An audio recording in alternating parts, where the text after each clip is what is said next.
Well, I saw a few people complaining about how cold it is.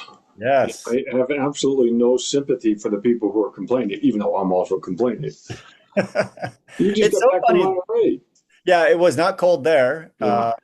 But the funny part is we're so soft because it's windy and cold. It's like, like it's Huh. cold, but it's really I I don't want anyone to feel bad for us because we could be running and riding outside today if we really wanted to.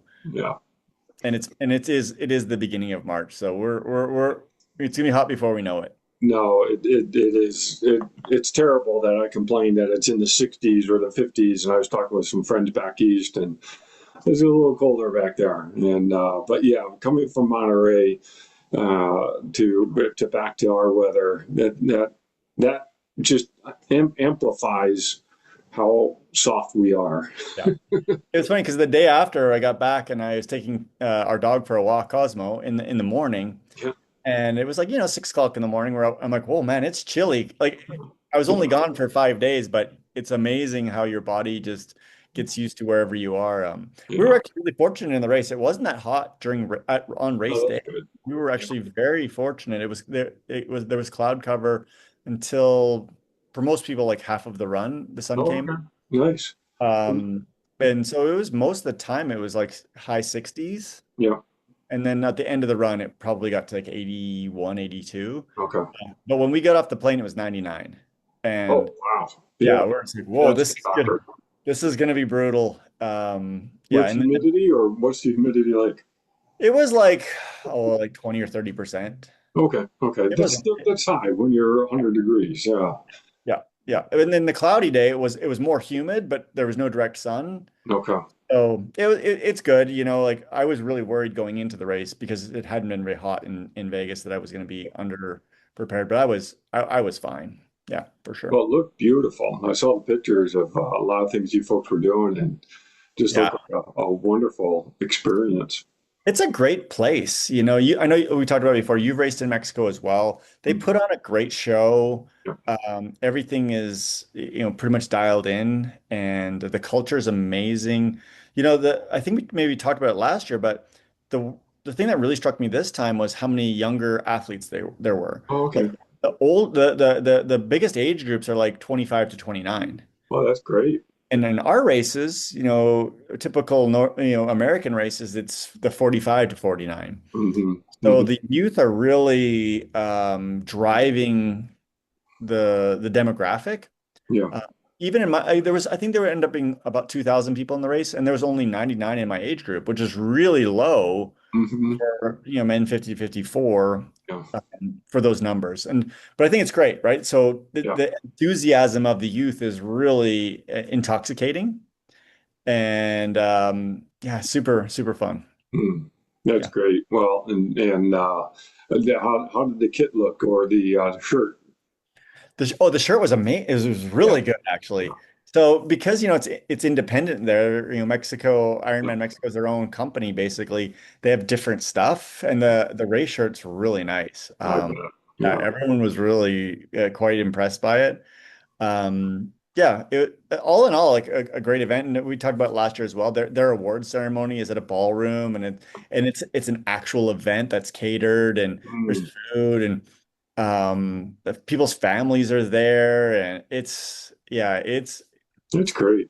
quite a thing. Like I'll go back Yeah. again. Um, I have a great time there. That's great. Yeah, it's the to me it's like somehow I feel like maybe in the United States and even Canada that we're losing some of the culture. Hmm. And Hmm. not that there's anything wrong with Iron Man and it's just becoming more and more corporate, it feels like. Yeah. And not that that's a bad thing. It's a different vibe, but that I've kind of noticed in the last 10 or 15 years. I don't know, maybe the word is like sanitary.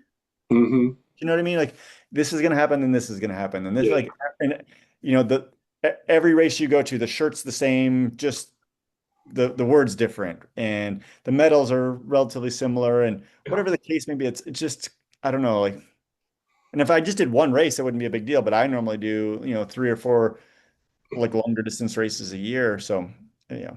I like the uniqueness of races, and you're Yep. right. Sometimes when you get into these big, branded races, they're branded, and it's a different feel, even gear wise, and even just the event itself. So that's cool, and so that's neat to experience that. But you were mentioning before we got started, and you were going to drive the topic in this direction was the swim start. Yeah. So I So saw it was in a canal, which is pretty cool. yeah, and we raced in the same canal last year, exact same race course.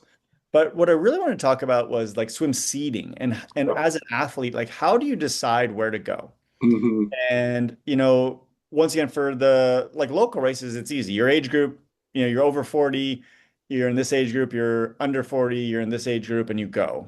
Yeah.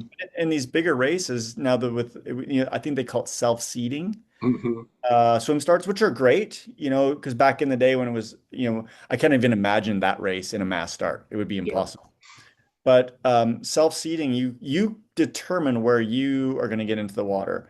Right. And it's now that I've done so many of these races that are self-seeding, it seems like you can make mistakes quite easily, Hmm. and it can definitely affect your race. I'll just give you an example of what happened in Monterey, and then we can talk more about it. So in Monterey, I seeded myself 31 to 33, and I'm thinking I'm going to swim 33-ish to 35, Okay. kind of where I'm thinking. So Yeah. I went in the back of the 31 to 33 because like on the best day with a good draft, I'm swimming 33. Hmm. So the race started at 6:50. I didn't get in the water. I think I got in at 7:40. Wow.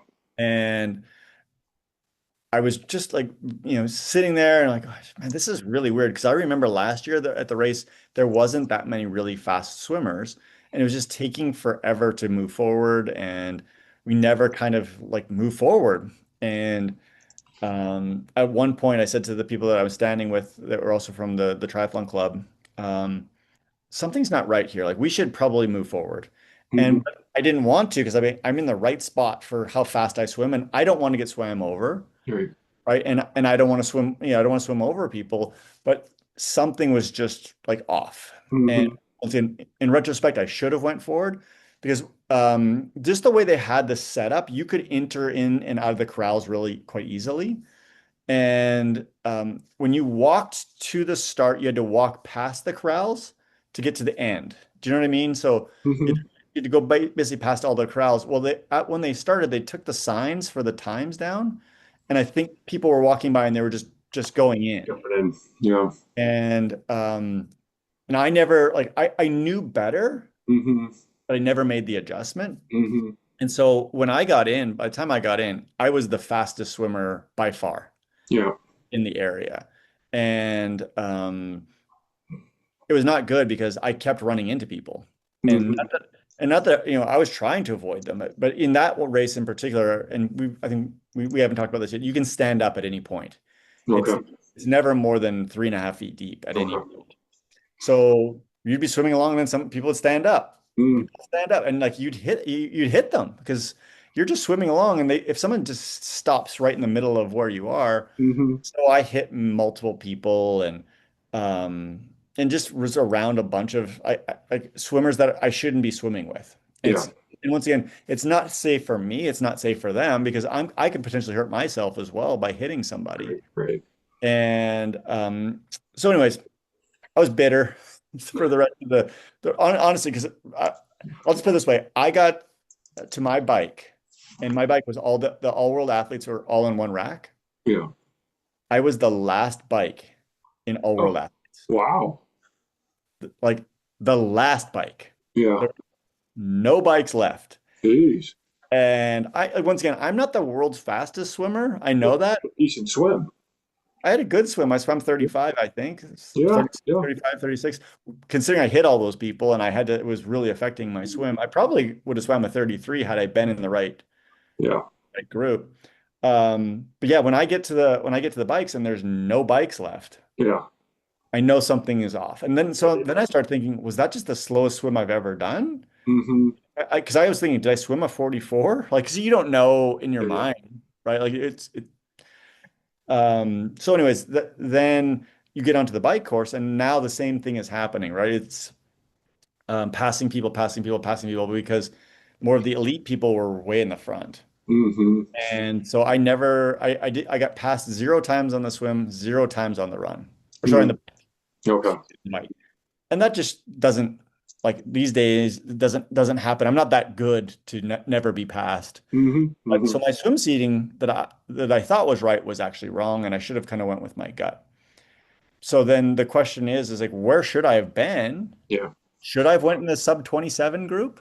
Hmm. Like I don't know because there were people in the sub 27 group that swam 44 minutes and 55 or 50 minutes. We saw one person that went in at 6:54 and they swam 50 minutes. Mm.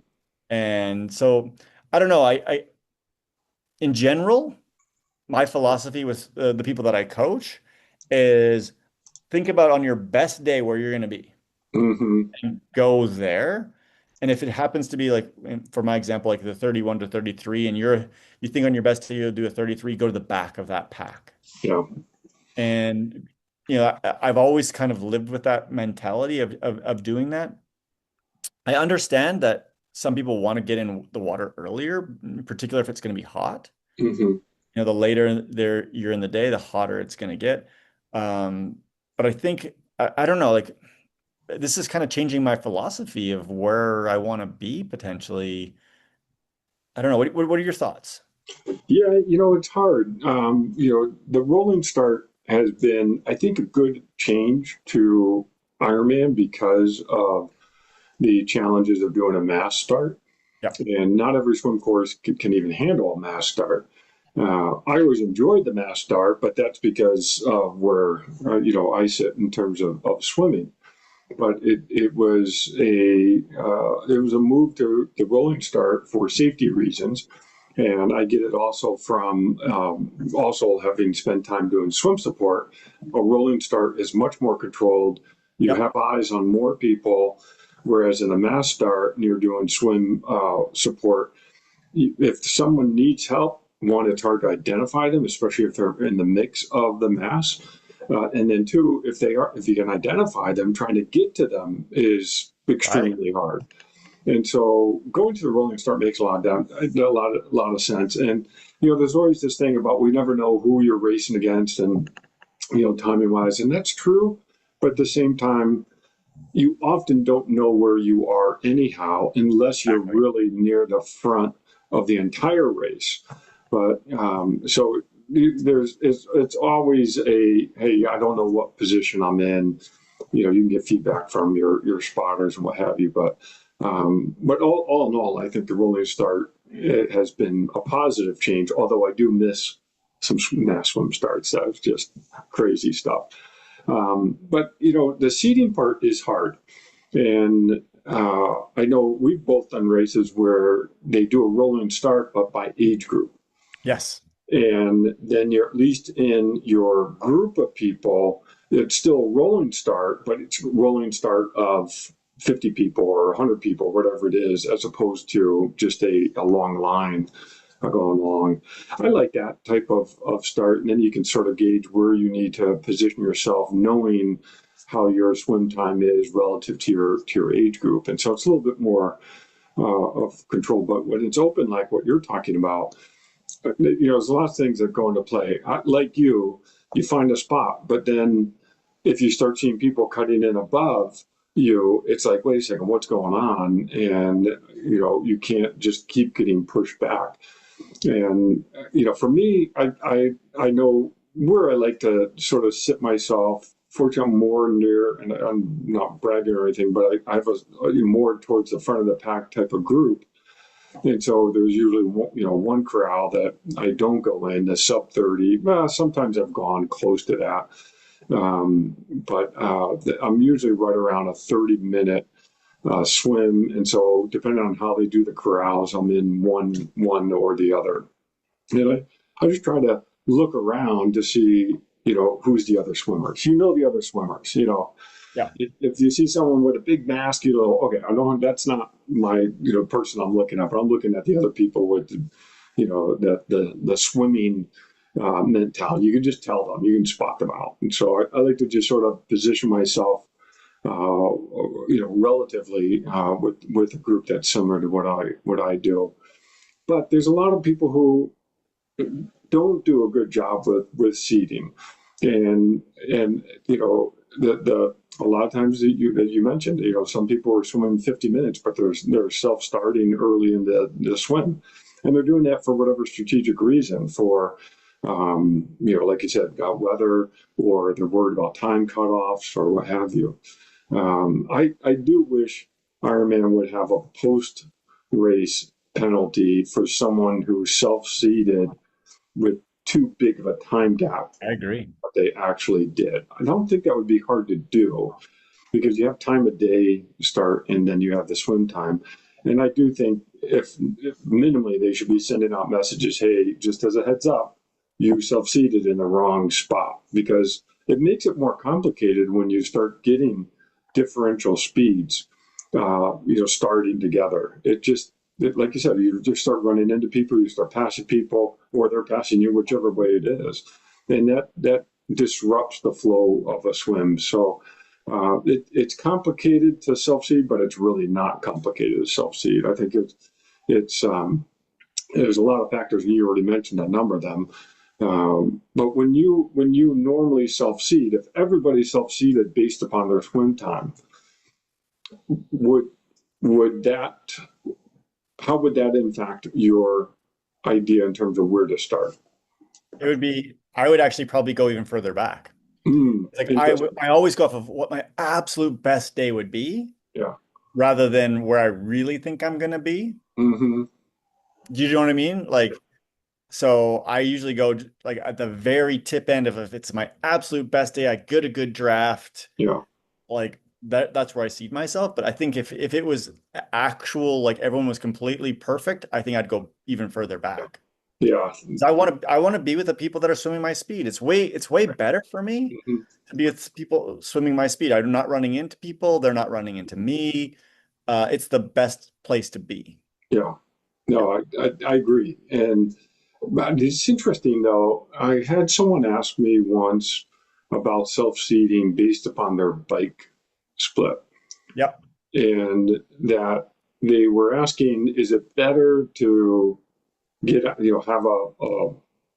the swim with the same speed people, and then you're a stronger biker, and now you have to pass everybody, or do you move up in the swim, that type of thing. I don't know. What are your thoughts on how your bike is relative to your Yeah. swim? Well, it's an interesting one, right? Like, and maybe that's why I've always kind of went a little bit faster in the swim as far as my seating, because I am a strong biker. Hmm. But I also can tell you, like, for example, in this race where I passed 400 people on the bike, it didn't really affect me. Yeah. Yeah. I went left and just kept Yeah. passing people. Uh, Hmm. whereas in this case, because it's a canal and relatively narrow, there wasn't a place just to go swim on my own, Yeah. right? Yeah. Like if I was in a lake or even the ocean, I could have just went, okay, I'm in the wrong spot here. Yeah. I can just go left or right and just Hmm. swim on my own and be Hmm. completely content. Um, so I agree with you. Like there needs to be a component of the bike, but I'd also agree with you. I think there needs to be some kind of penalty, right? And we were actually talking about this post race. What if it was like, I don't know, 7 minutes? Like if you Yeah. went into the 33 group and you swam over 40 and you were 7 minutes behind, because like that could say, hey, I had a bad swim, or Mm. you got a cramp, or Yeah. your goggles, something happened to your goggles or whatever. Like, okay, and it doesn't have to be too bad. It can be like a 2 minute penalty. Just Hmm. add 2 minutes Hmm. to them. I guarantee people would not want to take that 2 minute penalty. Yeah. Hmm. Yeah, and I think Ironman could look at something like that, and again, even you know, minimally, even sending out notices that, hey, we recognized you self-seeded incorrectly. I think that would have a sort of a self-correction at that point. But Well, especially the data management that we have now, right? They yeah, know yeah, everything. I look on my profile, they know every swim I've ever done. They yeah. know they Hmm. they they can know exactly what I went in. So maybe it's that not even That's that. Hey, true. this is your warning. We're giving you a yellow flag Yeah, here. yeah. The next time you do this, we're going to give you a 5 minute pentelty. Like Hmm. more Yeah, severe, but they give you a warning first. I'd even be okay with that. yeah. No, I like that. Or you get. less points towards all world or whatever, whatever point system there is. I think that you could work something out. I think we need to So send an email to Ironman. what about, so I know a lot of the big marathons and some of even the smaller marathons, they make you tell the time that you're going to Hmm. be, and that seeds you. Hmm. So they could do something like this as well, right? Like you have to prove your time. Yeah, And then, some of the marathons, the corral you get in is your bid defines that based yeah. upon your qualifying time or what have you. So yeah, So I wonder if they could do it where like, so for example, you have different swim cap colors yeah, and you have to qualify to be in a certain time. And if you can't produce a time because like yeah. you've never done a race, okay, you That's have to it. go 40 and back. Yeah, that would I'd like that solution. You can actually do that a priori where you can give the caps out based Yep. upon seating color as opposed to age group. I mean, we do age group colors, but you could do it based upon swim corral. So, Yeah. So I think that if once again, like I can show, maybe it's in the last 2 years. This hmm, is your swim times for the last 2 years. And the thing I was thinking, it doesn't have to be a half Ironman. It could be an Ironman time yeah, because you extrapolate. It could be an Olympic time. Hey, I did a 1500 in 20 minutes. So you hmm, can figure out the pacing and you upload a certificate that says this is your swim time. yeah, And then you get a colored cap. And maybe it's only the first five corrals are like that. right, right, Right. right, right. Yeah. So I was thinking that, and I was also thinking about what about just having an all-world athlete corral, Hmm. right? All-world athletes get to go first, Yeah. Hmm. right? And if you want, once again, Hmm. if you want to be in that first group, you can. Hmm. And for me, I'd go in that group, and I'd be at the end of the first group. You know what I Yeah. mean? Like, Yeah. Yeah. so I think that once again, I don't know. I think there needs to be something done Yeah. from Ironman. I don't know if it'll ever happen. Hmm. Um, but yeah, I think that if they want to be safe, what was Hmm. they claim they're really concerned about swimmer safety, Hmm. um, anxiety, all of these things. Because I tell you what, you might be pretty dang anxious if you're in the front and people are passing you left and right and hitting you, and Yeah. Yeah. you know that's only going to increase your race anxiety. No, totally. And some of the seating issue, I know I think about more depending on the swim course, in particular, Yeah. where that first turn buoy is, or like you're swimming in a defined corral, or canal, if you will. Yep. Sorry. And but when I've done some races where you roll your roll start and then you just go, endless ocean on both sides you know, of the route. It's a little less of a problem because you've got more spacing. But when you have a narrower, like what you did in Monterey, or I think to Ironman Louisville, where that first part is in that channel, uh, that makes it a little bit more, important in terms of getting the right people starting at the right time. Yep. Even when we were in Waco, because there's no turn buoys, uh, Mm-hmm. it's just dead straight. There was like, whatever, 20 buoys in a straight line. Yeah, It made it really compressed. Even though the river was relatively wide, yeah. everyone tends to go to the buoys anyways. Mm-hmm. So it does make it more compressed. Mm-hmm. Yeah, I think you're right. I think it depends on it probably depends on the course. Yeah. Well, and then another odd factor is a race director issue in terms of making sure that aid stations are adequately supplied. Because if you start later Yep. in the race, you're more likely to get to an aid station that may be out of something, and True. that And, that and we've all heard of these stories of people that's happened to. yeah. Yeah. Yeah. I honestly, I never even thought of that as far as like seating myself in the swims. Like, well, Mhm. last time I was at this race, they ran out of ice at three of Yeah, the aid stations and it's hot, so I'm going to start earlier. yeah, yeah, yeah. Yeah, I could see that. And especially if you don't know about like the safety issues and you getting hit and yeah, Hmm. I could see that as well, for sure. For So sure. when you get to the rolling start part, which lane do you like to get into? So ideally I'd like to be on the left-hand side because I Oh, breathe to the right mostly. hmm. So I'd like to get in the furthest left. Okay. This was interesting because we get on the side of a canal. And so if you get on the left, you're a little bit further than if you're on the right. Because Yeah, we yeah. we basically got in and went to the right. and there was only, I think there was 4 lanes. I was second to the left. Okay. I honestly, by that point, I was just trying to get in because I knew how long we'd been Right. out there.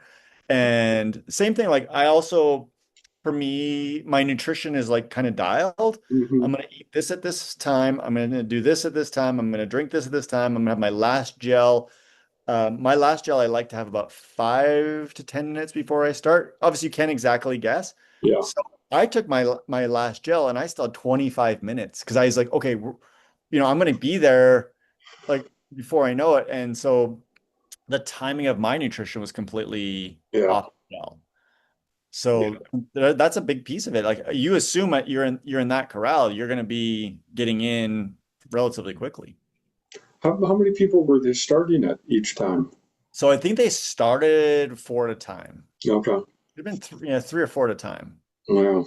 And That's it's interesting. In the beginning, there was beep, beep, beep, go. And then by the time I think they realized they were having problems getting people in, they just were like, okay, 1, 2, 3, go. 1, 2, 3, go. So they were yeah, yeah, yeah. dumping a lot of people in the water. Oh, wow. Yeah. Yeah. And it is almost a mass start anyhow at that point. I mean, it's that's Some of the photos from the swim are amazing because you just mhm. see like this, I don't know, cacophony of people in Yeah. the water and people standing up and people walking in the water and oh my gosh. Yeah. But anyways, like other than that, like don't get me wrong, like I had a great time and I'll go back. Yeah. I just won't see myself the same way. And the funny part is last year they had a different corral system and this Hmm. wasn't an issue. I was in the same, actually I was one group back last year and no problems at all. Yeah. We would just waltzed right in. And it was just a matter of how they had it set up. That's odd. Yeah.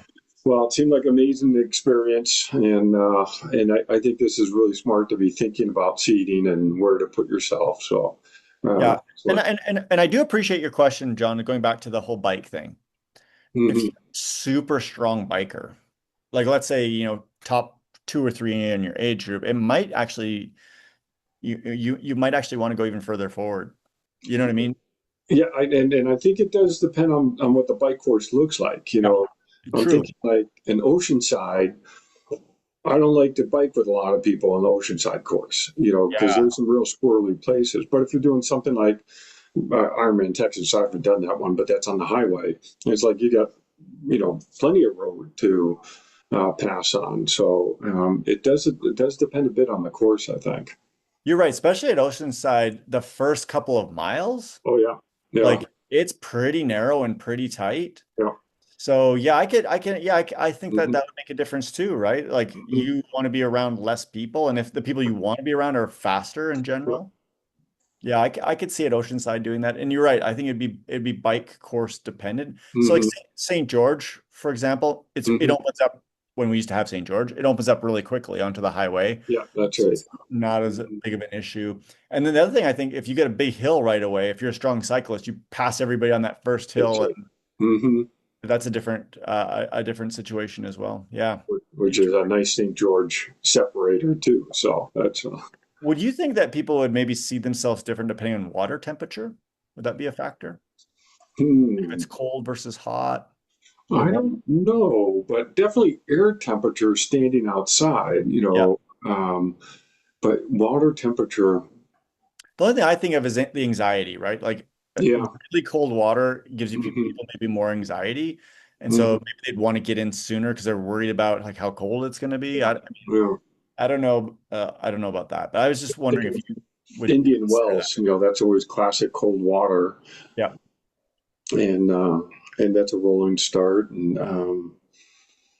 Maybe you'd want to go later, right? If it's cold, like maybe it'll warm up a yeah, quarter of a degree. that's right. Because yeah, well, no, I think you're spot on because that's one of the tough parts of that race is getting out, and then it's still cold, It's still cold. and you're on your bike, and so a lot of people will wear extra clothing on the bike at least the first 10 miles, and then ditch it.